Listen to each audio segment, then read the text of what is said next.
മഹത്വപ്പെടുമാറാകട്ടെ. പ്രാവശ്യം ദൈവസന്നിധിയിൽ വരുവാൻ തക്കവണ്ണം ദൈവം തന്ന അവസരത്തിനായിട്ട് ദൈവത്തെ സ്തുതിക്കുന്നു. പ്രാർത്ഥിക്കാം. കർത്താവെ, താങ്ക് യു ലോർഡ് ജീസസ്. ഒരു പ്രാവശ്യം കൂടെ അങ്ങയുടെ സന്നിധിയിൽ വരുവാൻ തക്കവണ്ണം അങ്ങ് തന്ന അവസരത്തിനായിട്ട് സ്തോത്രം ചെയ്യുന്നു. ഇന്ന് ഞങ്ങൾ പഠിക്കുന്ന പാഠം അങ്ങയുടെ വചനത്തിൽ നിന്നുള്ളത്. കർത്താവെ, ഞങ്ങൾക്ക് വിളമ്പി തന്ന കർത്താവ് ഞങ്ങളുടെ ജീവിതത്തിൽ ഒരു ഡെഫിനറ്റ് ചേഞ്ച് ഉണ്ടാക്കുവാൻ തക്കവണ്ണം കർത്താവ് സഹായിക്കണേ. ഈശോ കർത്താവിന്റെ നാമത്തിൽ ആമേൻ. ഇന്ന് നമുക്ക് ധ്യാനിക്കാനായിട്ടുള്ളത് ഫിലിപ്പിയ ലേഖനമാണ്. ഫിലിപ്പിയ ലേഖനം രണ്ടാം അധ്യായം അതിന്റെ 19 മുതൽ താഴോട്ടുള്ള വാക്യങ്ങൾ. ഫിലിപ്പിയ ലേഖനം 2-ാം അധ്യായം 19 മുതലുള്ള വാക്യങ്ങൾ വായിക്കുക. ഈ ഫിലിപ്പിയ ലേഖനം എഴുതിയത് എല്ലാവർക്കും അറിയാമല്ലോ. പൗലോസ് ആണ് എഴുതിയത്. പൗലോസ് എവിടെ ഇരുന്നാ എഴുതിയത്? കാരാഗ്രഹത്തിൽ നിന്നാണ് എഴുതിയത്, അല്ലേ? കാരാഗ്രഹം സാധാരണഗതിയിൽ വളരെ ഒരു ദുഃഖകരമായിട്ടുള്ള അവസ്ഥയാ. നമുക്കറിയാം എത്ര പ്രയാസമാണ്. ഒരു എപ്പോഴും എങ്ങനെയെങ്കിലും ഫ്രീ ആണെന്നുള്ള ഒരു ആഗ്രഹം മാത്രമാണ് തീർച്ചയായിട്ടും കാരാഗ്രഹത്തിൽ ഇരിക്കുന്ന ഒരാൾ ആഗ്രഹിക്കുന്നത്. ഞാൻ ഓർക്ക് നമ്മളാരെങ്കിലും ഒരു കാരാഗ്രഹത്തിൽ സുവിശേഷ ഘോഷണത്തിന് വേണ്ടിയായിരുന്നെങ്കിൽ നമ്മൾ എന്തായിരിക്കും ചിന്തിക്കുന്നത്? നമ്മൾ ചിന്തിക്കുന്നത് എങ്ങനെയെങ്കിലും ഇവിടെ നിന്ന് ഫ്രീ ആവണം, എങ്ങനെയെങ്കിലും ഒന്ന് ഇറങ്ങി പോകണം, എങ്ങനെയെങ്കിലും തിരിച്ചു പോയാൽ മതിയായില്ലേ. മാത്രമല്ല പൗലോസ് ഇവിടെ ആക്ച്വലി സുവിശേഷ ഘോഷണത്തിന് വേണ്ടിയാ. അപ്പൊ കർത്താവിനെ എങ്ങനെ ആയാലും പെട്ടെന്ന് ഇറക്കും. അപ്പൊ അങ്ങനെ ചിന്തിച്ചുകൊണ്ടാണ് നമ്മൾ ഇരിക്കേണ്ടേ. കാരാഗ്രഹത്തിൽ കിടന്ന് പൗലോസ് ഈ ഭാഗം നമുക്ക് ഫിലിപ്പി ലേഖനം മുഴുവൻ അറിയാം. വലിയൊരു ഭാഗം എന്നെ ഒത്തിരി ചിന്തിപ്പിച്ചു. അതായത് നമ്മളിപ്പോ ഡിസ്കസ് ചെയ്യാൻ പോകുന്നത് നമുക്കൊരു പ്രയാസം ഉള്ളപ്പോൾ നമ്മൾ എങ്ങനെയാ ചിന്തിക്കുന്നത്, എങ്ങനെയാണ് ചിന്തിക്കേണ്ടത്, പൗലോസ് എങ്ങനെയാണ് ചിന്തിച്ചത് എന്ന് പരിശുദ്ധാത്മാവ് നമുക്ക് കാണിച്ചു തരിക. ഓക്കെ, വായിക്കാം 19 മുതൽ. ഫിലിപ്പി ലേഖനം 2-ാം അധ്യായം 19 മുതൽ. എന്നാൽ നിങ്ങളുടെ വസ്തുത അറിഞ്ഞിട്ട് എനിക്ക് മനം തണുക്കേണ്ടതിന്, ആക്ച്വലി ഇവിടെ ഫിലിപ്പിയര് പൗലോസിന്റെ വസ്തുതയെ അറിയേണ്ടിയേ. അതിന് പകരം പൗലോസ് ഈ കാരാഗ്രഹത്തിൽ ഗാർഡ്സിന്റെ ഇടയില് ഒക്കെ കിടന്നിട്ട് നിങ്ങളുടെ വസ്തുത അറിഞ്ഞിട്ട് എനിക്ക് മനം തണുക്കേണ്ടതിന് തിമോഥെയോസിനെ വേഗത്തിൽ അങ്ങോട്ട് അയക്കാം എന്ന് കർത്താവ് യേശുവിൽ ഞാൻ ആശിക്കുന്നു. അതായത് അവരുടെ അവസ്ഥ, ഫിലിപ്പിയയിലുള്ള ദൈവമക്കളുടെ അവസ്ഥ അറിയാനും അറിഞ്ഞിട്ട് അവരുടെ അവസ്ഥ എങ്ങനെ ഉണ്ടെന്ന് അറിയാൻ വേണ്ടി ഇവിടുന്ന് പൗലോസ് ആളിനെ അങ്ങോട്ട് അയക്കുക. എനിക്ക് ചിന്തിക്കാൻ വയ്യ. നമ്മളാണ് എങ്ങനെയാ ചിന്തിക്കുന്നത്? എനിക്കിപ്പം വയ്യാതിരിക്കുക, എനിക്ക് ബുദ്ധിമുട്ടുണ്ട്, എനിക്കിന്ന് പനിയുണ്ട്, ആരാ എന്നെ ഒന്ന് വിളിച്ചു നോക്കാത്ത, എന്നെ ഒന്ന് വിളിക്കാത്ത എന്താ? ഇത്രേ ഉള്ളൂ എല്ലാവരുടെയും സ്നേഹം? അങ്ങനെയല്ല, കൊടുക്കുന്ന സ്നേഹം. പൗലോസ് അങ്ങോട്ട് അവരുടെ കാര്യം അറിയാനും അവരുടെ കാര്യം അറിഞ്ഞിട്ട് അവരുടെ കാര്യം അവർ നല്ലായിരിക്കുന്നു എന്നറിഞ്ഞിട്ട് പൗലോസിന്റെ മനം തണുക്കണം. ഇനി താഴോട്ട് വായിക്കാം. വളരെ എന്നെ ഈ ദിവസങ്ങളിലെല്ലാം ചിന്തിപ്പിച്ചു. 20-ാം വാക്യം. നിങ്ങളെ സംബന്ധിച്ച് പരമാർത്ഥമായി കരുതുവാൻ തുല്യചിത്തനായി എനിക്ക് മറ്റാരുമില്ല. തിമോഥെയോസിനെ പറ്റിയാ പറയുന്നത്. പിന്നെയും പൗലോസിന് പറയാൻ ഒറ്റ കാര്യമുള്ളൂ. നിങ്ങളെ പറ്റി ഞാൻ ചിന്തിക്കുക. എനിക്കിപ്പോ വരാൻ പറ്റുന്നില്ല, കാരണം ഞാൻ കാരാഗ്രഹത്തില, അല്ലെങ്കിൽ ഞാൻ വന്നേനെ. അതുകൊണ്ട് ഞാൻ നിങ്ങളെ പറ്റി എന്നെ പോലെ തന്നെ ചിന്തിക്കാൻ തുല്യചിത്തനായിട്ട് മറ്റാരുമില്ല. എങ്ങനെയാണ് അല്ലെങ്കിൽ തുല്യമായിട്ട് ചിന്തിക്കാനായിട്ട് ഈ തിമോഥെയോസിന് കഴിഞ്ഞത്? നമ്മള് വേറൊരാളോട് ഒരു പ്രയാസത്തിൽ കൂടെ പോകുന്ന അല്ലെങ്കിൽ ഒരാളിനെ പറ്റി കൺസേൺ ഉണ്ട്, ഒരു ഫാമിലിയെ പറ്റി കൺസേൺ ഉണ്ടെങ്കിൽ നമ്മൾ എപ്പോഴും അതിനെപ്പറ്റി ചിന്തിക്കും, അല്ലെ? നമ്മളെപ്പോഴും നമ്മുടെ കൂടെ ഉള്ളവരോട് പറയും. ഞാൻ ചിന്തിക്കുമായിരുന്നു, തീർച്ചയായിട്ടും പൗലോസ് ഇവിടെ കിടന്നുകൊണ്ട് തിമോഥെയോസിന്റെ അടുത്ത് പല പ്രാവശ്യം പറഞ്ഞു കാണും, ഫിലിപ്പി സഭ എങ്ങനെയായിരിക്കണോ എന്തോ, അവരുടെ കാര്യങ്ങളൊക്കെ എങ്ങനെയായിരിക്കും, ആ സഹോദരൻ എങ്ങനെയായിരിക്കുമോ, ഈ സഹോദരൻ എങ്ങനെയായിരിക്കുമോ, ഇങ്ങനെ പൗലോസ് എപ്പോഴും ചിന്തിച്ചുകൊണ്ടിരുന്നതാണ്. അങ്ങനെ ചിന്തിച്ചിട്ട് തിമോഥെയോസിനും ഇവരെ പറ്റിയുള്ള ഒരേ ഭാരം ഉണ്ടായി. അതുകൊണ്ട് തിമോഥെയോസിനോട് പോകാൻ പറയുമ്പോൾ തിമോഥെയോസ് ഈഗറായിട്ട് പോകാൻ നോക്കുക. ഇതാണ് ഈ 2-ാമത്തെ വാക്യത്തിൽ കാണുന്നത്. അത് കഴിഞ്ഞിട്ട് 21,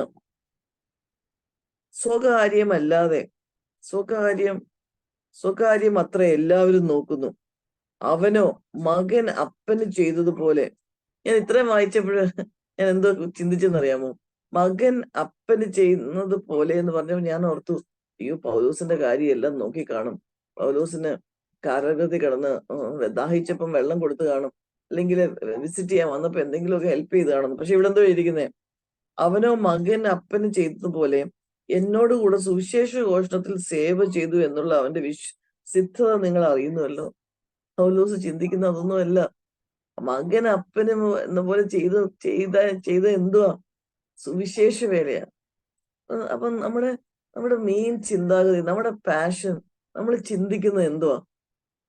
കർത്താവിന്റെ രാജ്യത്തിന്റെ വ്യാപ്തിയും ആൾക്കാര് നരകത്തിലേക്ക് പോകുന്നതിന് പകരം സ്വർഗത്തിലേക്ക് പോകണം, ഇതാണോ നമ്മുടെ പൗലോസിന്റെ ചിന്ത അതായിരുന്നു. പൗലോസിന്റെ കൂടെ കൂടിയപ്പോൾ തിമോത്തിയോസിന്റെ ചിന്തയും അത് തന്നെയായിട്ട് മാറി. മറ്റുള്ളവരെ പറ്റിയുള്ള കൺസേൺ, അതായത് ഓൾറെഡി കർത്താവിനെ അറിഞ്ഞ് കർത്താവിനിൽ വസിക്കുന്ന ദൈവമക്കള് എങ്ങനെയായിരിക്കുന്നു, അവരുടെ ശാരീരിക അവസ്ഥ എങ്ങനെയാ, അവരുടെ മാനസിക അവസ്ഥ എങ്ങനെയാ, അവരുടെ ആത്മീയ അവസ്ഥ എങ്ങനെയാ, ഇത് പൗലോസ് ചിന്തിക്കുമെന്ന് ഇതേ കാര്യം തന്നെ തിമോത്തിയോസ് ചിന്തിച്ചു. നമുക്ക് എത്ര വലിയ പാഠമാ ഉള്ളത്. അതായത് ഇവർ എല്ലാം നന്നായിട്ടിരിക്കുന്ന സമയത്തല്ല, പൗലോസ് കാരാഗൃഹത്തിൽ. അവിടെ അത് താഴോട്ട് വായിക്കുന്ന വാക്യങ്ങൾ വായിക്കുമ്പോൾ 23, ആകയാൽ എന്റെ കാര്യം എങ്ങനെയാകും എന്ന് അറിഞ്ഞ ഉടനെ ഞാൻ അവനെ അയപ്പാൻ ആശിക്കുന്നു, ഞാനും വേഗം വരുമെന്ന് കർത്താവിൽ ആശയിച്ചിരിക്കുന്നു. അതായത് പൗലോസിനെ അറിയത്തില്ല, ഇപ്പൊ പൗലോസിനെ എക്സിക്യൂട്ട് ചെയ്യുമോ, തല വെട്ടിക്കളയുമോ എന്ന് അറിയത്തില്ല. അങ്ങനത്തെ ഒരു അവസ്ഥയില്ല പൗലോസ് ഇരിക്കുന്നത്. എന്റെ കാര്യത്തിൽ തീരുമാനമാകി ഉടനെ തിമോത്തിയോസിനെ വിടാമെന്നാ പറയുന്നത്. പുള്ളി എത്ര ചെറിയ ലാഘവത്തോടെയാ തന്റെ കാര്യം പറയുന്നത്. 1:21 പറയുന്നത്, എനിക്ക് ജീവിക്കുന്നത് ക്രിസ്തുവും മരിക്കുന്നത് ലാഭമാകുന്നു. നമ്മുടെ ചിന്താഗതി എല്ലാ സമയത്തും ഇങ്ങനെ ആയിരുന്നെങ്കിൽ ഈ പൗലോസിനെയും തിമോത്തിയോസിനെയും ഈ പറയുന്ന ഈ കാര്യങ്ങൾ നമ്മുടെ ജീവിതത്തിൽ വന്നേനെ. അതായത് ജീവിക്കുന്നത് ക്രിസ്തു, മരിക്കുന്നത് ലാഭം. നമ്മളെ ഒരു ആറ്റിറ്റ്യൂഡും കർത്താവും നമ്മളെ പരിശോധിക്കും, ഇങ്ങനെയാണോ? ഇനി താഴോട്ട് വേറൊരാളിനെ പറ്റി പറയാം. പൗലോസിനെ പറ്റി നമ്മൾ വായിച്ചു, തിമോത്തിയോസിനെ പറ്റി വായിച്ചു. ഇനി ഒരു പുതിയൊരാളിനെ പറ്റി വായിക്കാം. 25, എന്നാൽ എന്റെ സഹോദരനും കൂട്ടുവേലക്കാരനും സഹപഠനും നിങ്ങളുടെ ദൂതനും എന്റെ ബുദ്ധിമുട്ടിനെ ശുശ്രൂഷിച്ചവനുമായ എപ്പഫ്രോദിത്തോസിനെ നിങ്ങളുടെ അടുക്കൽ അയക്കുന്നത് ആവശ്യം എന്ന് എനിക്ക് തോന്നി. അടുത്ത ആളിനെയും പിന്നെയും ഇവരുടെ കാര്യം അറിയാനായിട്ട്, ഫിലിപ്പോസിന്റെ കാര്യം ഞാൻ എപ്പോഴും ചിന്തിക്കുമായിരുന്നു. എല്ലാ സമയത്തും പിന്നെയും നേരത്തെ പറഞ്ഞ എങ്കിലും ഒന്നുകൂടെ പറയുക, നമ്മളെപ്പോഴും ചിന്തിക്കുന്നു, അയ്യോ ഞാൻ എപ്പോഴും ചിന്തിക്കുന്നത് എന്താ, അയ്യോ എന്റെ ഹസ്ബൻഡ് എന്റെ കാര്യമൊന്നും അന്വേഷിച്ചില്ലല്ലോ, എന്റെ മക്കൾ എന്നെ പറ്റി ചിന്തിച്ചില്ലല്ലോ, സഭയിലുള്ളവർ എന്നെ പറ്റി ചിന്തിച്ചില്ലല്ലോ, എനിക്കൊരു ചെറിയ അസുഖം വന്നാൽ എപ്പോഴും എനിക്ക് അങ്ങനെ ചിന്തിക്കാറുണ്ട്. അയ്യോ അവര് എസ്പെഷ്യലി കുടുംബത്തിലുള്ളവര് ചോദിച്ചോ, അവരെന്താ ചോദിക്കാത്ത, എനിക്ക് എങ്ങനെ ഉണ്ടെന്ന്. നമ്മളും അങ്ങനെ തന്നെയല്ലേ? നമുക്ക് എന്തെങ്കിലും ഒരു പ്രയാസം വന്നാൽ അവരെന്താ എന്റെ കാര്യം അന്വേഷിക്കാത്ത, എനിക്ക് വയ്യാന്ന് അവർക്ക് അറിയത്തില്ലേ? ഇവിടെ കാണുന്ന വേറൊരു ടോട്ടലി ഡിഫറെന്റ് ഒരു ആറ്റിറ്റ്യൂഡാ. എത്ര കുറവാ എനിക്കെന്ന് ഞാൻ ചിന്തിക്കുമായിരുന്നു. നമുക്ക് ആ വാക്യം വായിക്കാം. 26 തൊട്ട് വായിക്കുക. 26, അവൻ നിങ്ങളെ എല്ലാവരെയും കാണുവാൻ വാഞ്ചിച്ചും താൻ ദീനമായി കിടന്നു നിങ്ങൾ കേട്ടതുകൊണ്ട് വ്യസനിച്ചും ഇരിക്കുന്നു. അയ്യോ, ഇങ്ങനെ കേട്ടിട്ടുണ്ടോ എവിടെയെങ്കിലും? എന്തൊരു ആറ്റിറ്റ്യൂഡാ ഇത്! ഇതൊക്കെ നമ്മൾ എത്ര പ്രാവശ്യം വായിച്ചിട്ടുള്ള വാക്യമാ. എന്നാൽ നമുക്ക് ഈ ആറ്റിറ്റ്യൂഡ് ഒന്നും ഇതുവരെ വന്നില്ലല്ലോ, എനിക്ക് വന്നില്ലല്ലോ എന്ന് ഞാൻ ചിന്തിക്കുമായിരുന്നു. താൻ ദീനമായി കിടന്നു എന്ന് നിങ്ങൾ കേട്ടതുകൊണ്ട് വ്യസനിച്ചിരിക്കുന്നു. അവൻ നിങ്ങളെ എല്ലാവരെയും കാണുവാൻ വാഞ്ചിച്ചു. വേറൊരാള് ദീനമായി കിടന്നു എന്ന് അവര് കേട്ടത് കൊണ്ട് എപ്പഫ്രോദിത്തോസ് വ്യസനിച്ചിരിക്കുകയോ, അതിന്റെ ആവശ്യമില്ലായിരുന്നു, എന്റെ കാര്യം കർത്താവ് നോക്കിക്കോളുമല്ലോ, നമുക്ക് അവരുടെ കാര്യം ചിന്തിക്കാം, അവരെങ്ങനെയാണ് ഇരിക്കുന്നത് എന്നുള്ളത് ചിന്തിക്കാം. ഇതാണ് പൗലോസിന്റെയും തിമോത്തിയോസിന്റെയും ഇവിടെ നമ്മൾ കാണുന്ന എപ്പഫ്രോദിത്തോസിന്റെയും ചിന്ത. 27, അവൻ ദീനം പിടിച്ചു മരിപ്പാറായിരുന്നു സത്യമെങ്കിലും ദൈവം അവനോട് കരുണ ചെയ്തു. അവനോട് മാത്രമല്ല, എനിക്ക് ദുഃഖത്തിന്മേൽ ദുഃഖം വരാതിരിപ്പാൻ എന്നോടും കരുണ ചെയ്തു. ആകയാൽ നിങ്ങൾ അവനെ വീണ്ടും കണ്ട് സന്തോഷിപ്പാനും എനിക്ക് ദുഃഖം കുറവാനും ഞാൻ അവനെ അധികം ജാഗ്രതയോടെ അയച്ചിരിക്കുന്നു.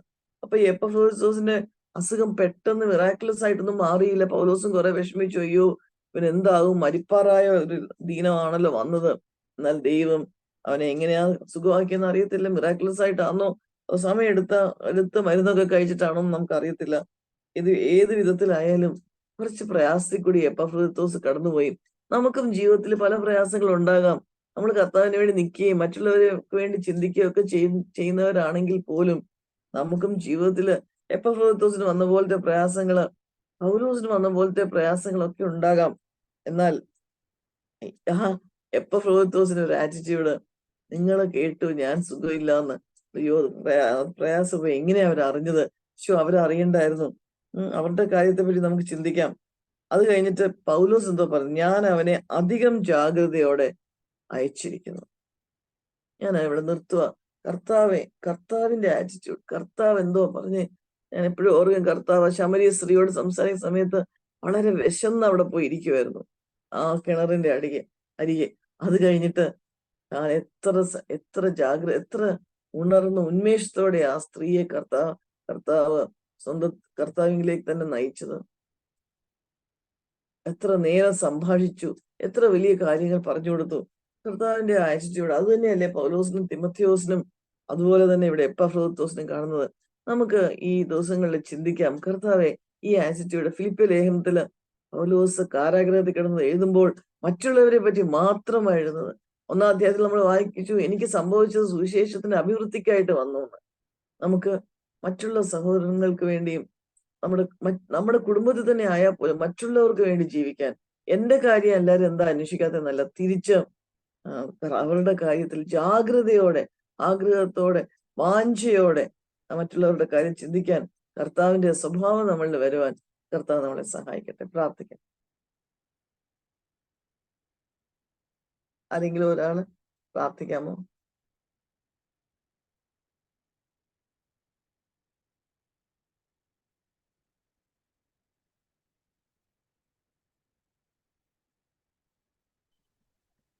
ഹല്ലേലൂയ. സ്തോത്രം സ്തോത്രം. പരിശുദ്ധനായ ദൈവമേ, സ്വർഗീയ ഞങ്ങളുടെ നല്ല പിതാവേ, ഒരു പ്രഭാതക്കാലം കൂടി ഞങ്ങൾക്കായി തന്നല്ലോ കർത്താവേ.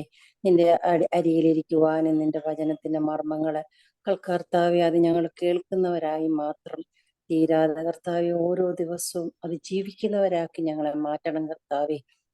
വചനം ഞങ്ങളോട് സംസാരിക്കുമ്പോൾ കർത്താവെ, ഞങ്ങളും എത്രമാത്രം മറ്റുള്ളവർക്ക് വേണ്ടി അവരെ കരുതുവാനും സ്നേഹിക്കുവാനും അവർക്ക് വേണ്ടി കർത്താവെ ജീവിക്കുവാനും നീ ഞങ്ങളെ ഇന്ന് ആഹ്വാനം ചെയ്ത് കർത്താവെ. അതേ കർത്താവെ, ഞങ്ങളുടേതായ എല്ലാ കാര്യങ്ങളെയും മാറ്റി വെച്ചുകൊണ്ട് കർത്താവെ, മറ്റു വേദനിക്കുന്ന ഞങ്ങളുടെ പ്രിയപ്പെട്ടവരെ കരുതുവാൻ, അവരെ കാണുവാൻ, അങ്ങനെ ഞങ്ങളുടെ ഹൃദയം വിശാലമാക്കുവാൻ കർത്താവിനെ ഞങ്ങളെ ഓരോരുത്തരെയും സഹായിക്കണമേ.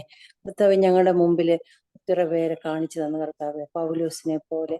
അതേ കർത്താവെ, ഞങ്ങൾ ചുറ്റുപാടും നോക്കുമ്പോൾ അതുപോലെ ജീവിക്കുന്ന ഒത്തിരി മനുഷ്യരെ ഞങ്ങൾ കാണുന്നുണ്ട് കർത്താവെ. ഞങ്ങളുടെ ജീവിതത്തിലും അത് പ്രായോഗികമാക്കുവാൻ, അനുദിന ജീവിതത്തിലെ ഞങ്ങളുടേതായ ഇഷ്ടങ്ങളെയും താല്പര്യങ്ങളെയും എല്ലാം മാറ്റിവെച്ചുകൊണ്ട് കർത്താവെ, മറ്റുള്ളവരെ കാണുവാനുള്ള ഒരു ഹൃദയവിശാലത ഞങ്ങൾക്ക് തരണം കർത്താവെ. ഞങ്ങളെ ഇന്ന് കർത്താവെ, വചനം കേട്ട ഞങ്ങളെ എല്ലാവരെയും നിന്റെ തൃക്കരങ്ങളിൽ സമർപ്പിക്കുന്നു കർത്താവെ. ദാസി ഏൽപ്പിക്കുന്ന കർത്താവെ, അനേകർക്ക് കർത്താവെ ആശ്വാസമാകുവാൻ, അനേകരെ കരുതുവാൻ, അനേകർക്ക് വേണ്ടി നിൽക്കുവാൻ, അനേകരെ നിന്റെ കർത്താവെ പാതയിലേക്ക് കൊണ്ടുവരുവാൻ തക്കവിധം ബലവും ശക്തിയും കൃപയും കൊടുത്ത് കർത്താവെ, പരിശുദ്ധാത്മാഭിഷേകത്താൽ നിർത്തിക്കൊള്ളണമേ എന്ന് പ്രാർത്ഥിക്കുന്ന കർത്താവെ.